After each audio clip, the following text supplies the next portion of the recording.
Get ready.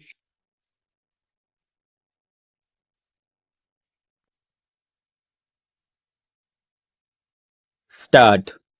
An administrator who is doing an honest man's job and knows that he is doing his utmost often does not receive the recognition that is due to him. In fact, he meets with criticism and curses and feels irritated and hurt. An able administrator, however, will always do the right thing and also make the people feel that he reflects their wishes. The sensation must come to the people that he is reflecting their wishes to some extent. When a multitude of voices is advising the administrator or criticizing him, obviously he has to make his own choice and function according to his own decision.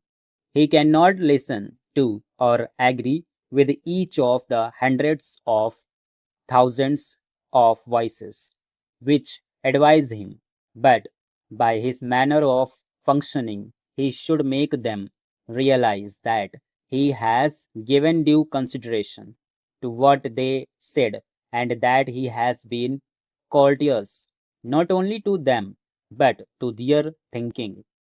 That way, by and large, he will be able to satisfy each of them to some extent. In administration, as in most things in life, it is not only what one does, but the manner of doing it that counts.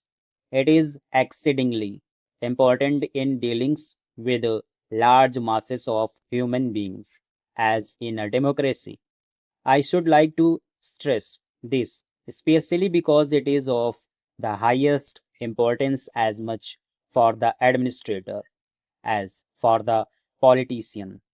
The politician realizes this in the normal course because he would give to go if he did not realize it quickly enough. The administrator, however, can continue much longer without realizing if fully, but there will be ill feeling against him, and he will not be able to do his work adequately because most of it now involves the active cooperation of masses of people. The police functions of the state no longer dominate the scene.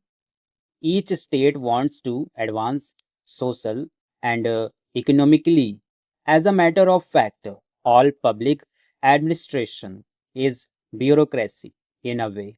The growth of socialism is the growth of bureaucracy. It is very odd that the people who sought most loudly against bureaucracy are the people who want more and more of it. That is what is involved in the growth of socialistic avenues of work. The administrator's work is becoming bigger and bigger. He has not only to keep peace in his area but also to understand people.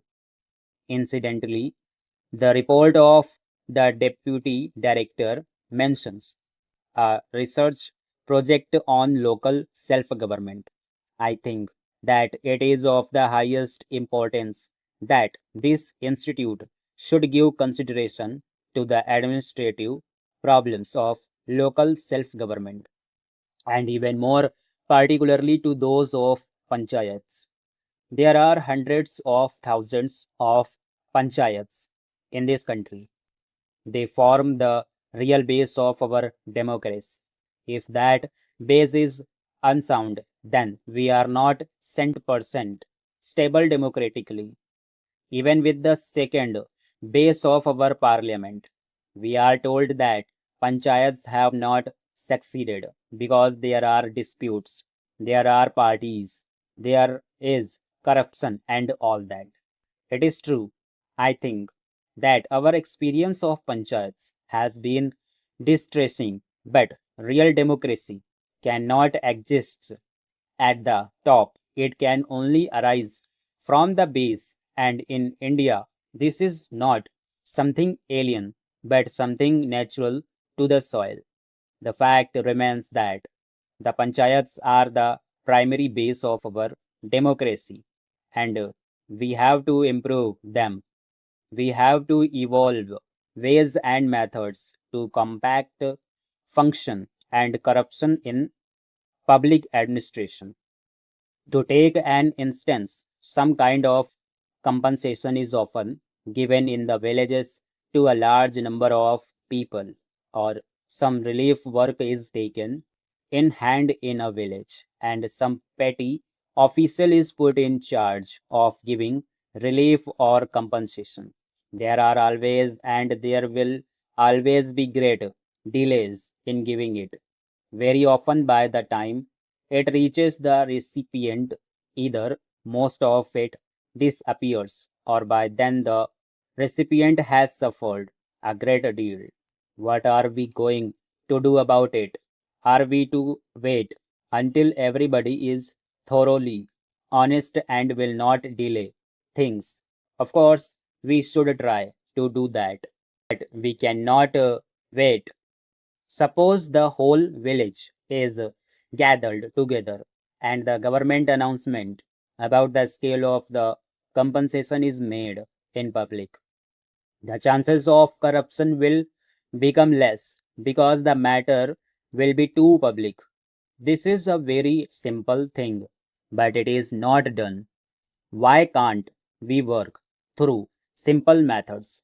I have suggested that instead of summoning the people and making them come again and again, the official concerned should go to the village and call all the people, announce the government's decision about compensation publicly, and say, come along, take it, here and now. And where this is done, there will be no chances of delay. Unless some such methods are evolved, corruption will become a serious problem.